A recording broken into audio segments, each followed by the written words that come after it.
In this video we are going to talk about biography of famous mathematician Gauss.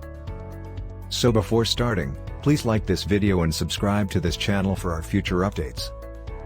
Carl Friedrich Gauss, born April 30, 1777 in Brunswick, Germany, died February 23, 1855 in Göttingen, Hanover, was a German mathematician who made significant contributions to number theory, geometry, probability theory, geodesy, planetary astronomy, the theory of functions, and potential theory, including electromagnetism. Gauss was an only kid. He was a remarkable mathematician in that he could conduct complex calculations in his mind for most of his life. In 1791, his professors and mother suggested him to the Duke of Brunswick, who offered him financial aid to finish his schooling locally and subsequently study mathematics at Göttingen University from 1795 to 1798. He was the era's leading mathematician, first in the German-speaking world, then globally, though he remained a reclusive figure. In 1792, Gauss discovered that a regular polygon with 17 sides can be formed using only a ruler and a compass. A deep investigation of polynomial equation factorization led to the notions of Galois theory. His 1797 doctoral thesis proved the fundamental algebraic theorem: any polynomial equation has as many roots, solutions, as its degree, the highest power of the variable.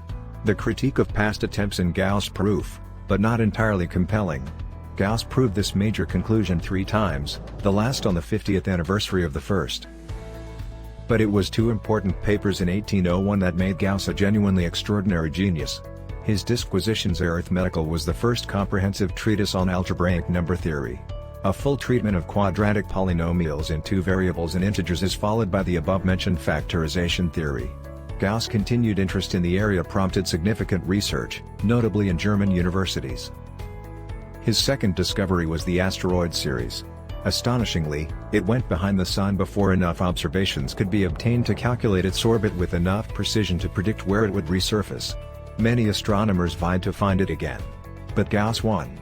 Errors in observations were dealt with using a revolutionary method now known as the least squares method. Gauss then spent many years as an astronomer, publishing a substantial book on the computation of orbits, which he found easier than others. Gauss saw the work as socially beneficial as a loyal subject of the Duke of Brunswick and, after 1807, of the Duke of Hanover. To examine the Hanoverian region, Gauss was often out in the field in command of the observations. The 1818 to 1832 project had several setbacks, yet it led to many breakthroughs. This enhanced the precision of the observations. Another was his discovery of the concept of surface curvature. Gauss demonstrated that bending a surface without stretching it does not change its fundamental curvature. So, for example, the intrinsic curvature of a round cylinder and a flat piece of paper are identical, as, for example, in printing. Sphere and plane have varying curvatures, hence no exact flat map of Earth can be constructed. Gauss wrote on number theory, map creation, and other topics. In the 1830s, he got interested in terrestrial magnetism and helped conduct the first global magnetic field survey. To measure it, he invented the magnetometer. An electric telegraph was invented by him and his Göttingen colleague Wilhelm Weber, but a certain provincialism prevented him from pursuing it vigorously. His work instead led to substantial mathematical implications for potential theory, an important discipline of mathematical physics related to electromagnetic and gravitation. He showed how probability could be represented by a bell-shaped or normal curve, which peaks around the mean or expected value and quickly falls off towards +/- infinity. A map projection theory by Gauss 1823, the angle-preserving map prize from the Danish Academy of Sciences. It was Bernhard Riemann, an admirer of Gauss' work, who discovered this important knowledge. A friend told Gauss about unpublished thoughts about complex functions and related integrals.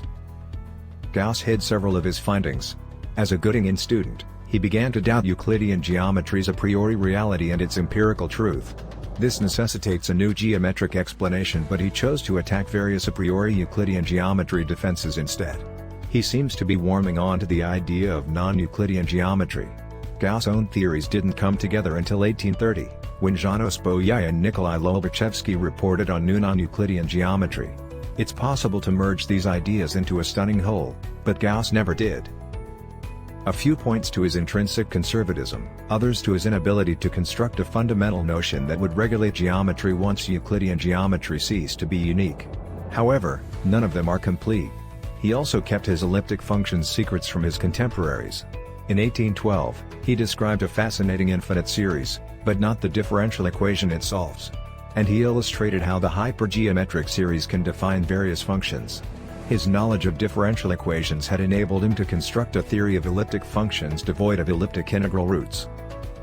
As Gauss discovered in the 1790s, elliptic functions are complex-valued functions of a complex variable, but the present theory of complex integrals was completely inadequate. In 1830, the Norwegian Niels Abel and the German Carl Jacobi presented a third of this theory, according to Gauss. True, but Gauss' refusal to publish harmed his personality.